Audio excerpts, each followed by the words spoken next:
Olivier Giroud, qu'on estime être la clé de cette demi-finale de la Coupe du Monde face au Maroc. Pourquoi? Alors, jusqu'ici, en 320 minutes de jeu, me semble-t-il, face à ce qui se fait de mieux ou presque dans le monde, c'est-à-dire la Belgique, l'Espagne, la Croatie et le Portugal, en 320 minutes de jeu, l'équipe du Maroc a pris 0 but. Donc la clé, ce qui est clair dans ce match-là, ce sera pour l'équipe de France de mettre un but le plus vite possible, sous peine de faire grossir l'adversaire adverse, sous peine de faire grossir Bounou qui va prendre de plus en plus de place dans la cage. On le connaît ce scénario, c'est grosso modo le scénario de France-Paraguay en 8e de finale de la Coupe du Monde 98.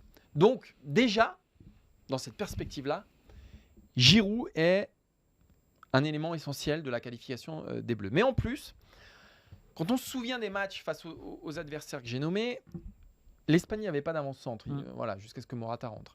Le Portugal, il y avait un Ramos, mais qui était vraiment en deçà, qui n'occupait pas vraiment le rôle de point de fixation dans la surface adverse.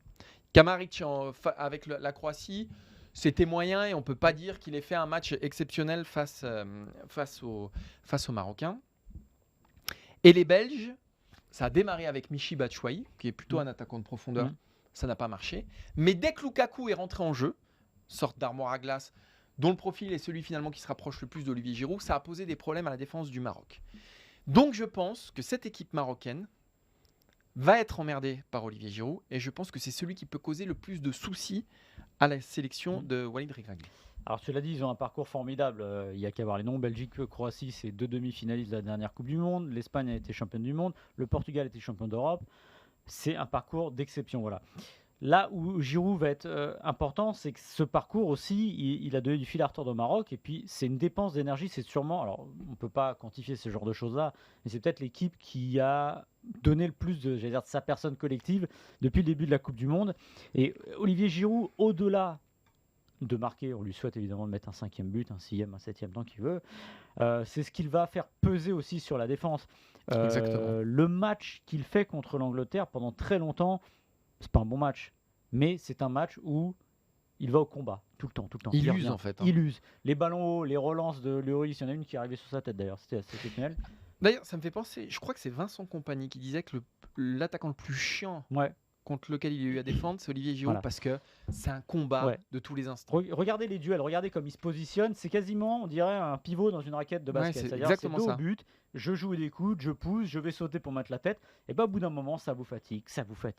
Et quand déjà vous commencez à être un peu entamé par une compétition, par un match, et à un moment c'est le combat, parfois c'est le combat de trop.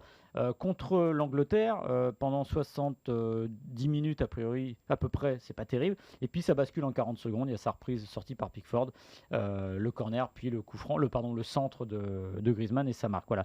Et c'est aussi une manière d'y aller à l'usure, parce que justement, pendant longtemps, c'est peut-être pas spectaculaire, c'est peut-être pas ce qui a fait complètement la différence, mais à force d'user les défenseurs, que ce soit Stones, que ce soit Maguire, à un moment, vous finissez par le payer. Et c'est sûr que sur les dépenses d'énergie des deux côtés, je pense pas que l'équipe de France arrive demain plus émoussée que le Maroc. Donc ça sera aussi à Giroud d'appuyer très fort là-dessus.